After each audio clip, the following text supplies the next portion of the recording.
The autumn wind swept through the high school courtyard, scattering fallen leaves across the empty field. Somewhere near the edge of the school grounds, muffled cries broke through the rustling air. Tied to a thick oak tree with rough ropes cutting into her wrists, a terrified girl struggled to free herself. Her name was Emily Carter, the new girl, quiet, shy, and barely noticed by anyone. But today, she was noticed for all the wrong reasons. The group of bullies who had targeted her stood nearby, smirking and recording her humiliation on their phones. They thought it was funny. They thought it made them powerful. What they didn't know was that Emily's father wasn't just an ordinary man. Colonel David Carter was a decorated Delta Force commander. A man trained to handle chaos, to save lives, and to strike fear into those who thrived on cruelty. Emily had always admired her father's strength, but tried to hide that side of her life. She wanted to be normal, to fit in, to not be the military kid who stood out. Yet as the ropes bit into her skin and the bullies laughed louder, she realized that staying silent wasn't going to protect her anymore. The leader of the group, a tall boy named Jason, sneered down at her. "New girl thinks she's too good for us, huh? Let's see how tough you are now." Emily's eyes burned with tears, but not from fear. It was anger, deep, raw anger that she tried to push down. She remembered her father's words, spoken so many times before when she doubted herself. Strength isn't about fighting. It's about refusing to break when the world tries to crush you. She stopped struggling. She lifted her chin and stared straight at Jason. "You don't scare me." Her defiance rattled them, but only for a moment. Jason shoved her shoulder, and the others laughed again. They left her tied up, promising to return with more fun later. But what none of them knew was that Emily had sent a single, desperate text before they grabbed her.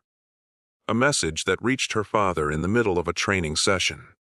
Within minutes, David Carter was tearing down the school's long driveway in his SUV, his heart pounding harder than it ever had in combat. When he saw his daughter bound to the tree, something inside him snapped. But David didn't charge at the bullies right away. He approached calmly, his presence commanding. The boys froze. They could feel it, the difference between a man who pretended to be tough and a man who was. "Auntie her," David said, his voice low but sharper than steel. Jason tried to laugh it off, but his voice cracked. "We were just joking. Do it. Now." A hands trembling, they fumbled with the knots until Emily was free. She ran into her father's arms, relief washing over her. David held her tightly, but his eyes never left the bullies. "You think tying up someone makes you strong?" His words cut through them like a blade. "Strength is standing up for the weak.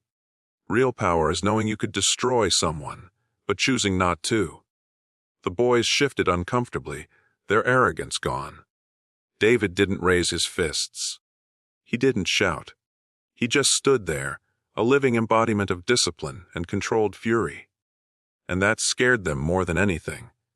The school administration got involved. The bullies were suspended, their reputations shattered. Word spread fast, about what they had done and about who Emily's father was. But Emily didn't feel proud because her father had saved her. She felt proud because she had refused to let the bullies break her spirit even before he arrived. In the weeks that followed, Emily began to change. She walked taller, spoke louder, and found her voice. Other students who had been too afraid to speak out started to rally around her. She became a quiet leader, the kind of girl who stood up when she saw others suffering. Her father reminded her every night, "You don't need me to protect you, Emily. You have that strength inside you already. I just reminded you of it."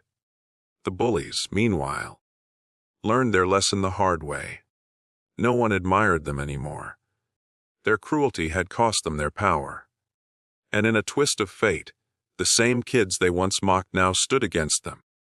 Emily's story became more than just a tale of bullying. It became a lesson. A reminder that fear only wins if you allow it, and that courage isn't about being the loudest in the room, but about refusing to bow down when life ties you to a tree. By the end of the school year, Emily was no longer just the new girl. She was the girl who faced her bullies and proved that true strength comes from within. And she carried her father's words in her heart forever, ready to inspire anyone who felt powerless. Never let anyone define your strength. You're stronger than you think.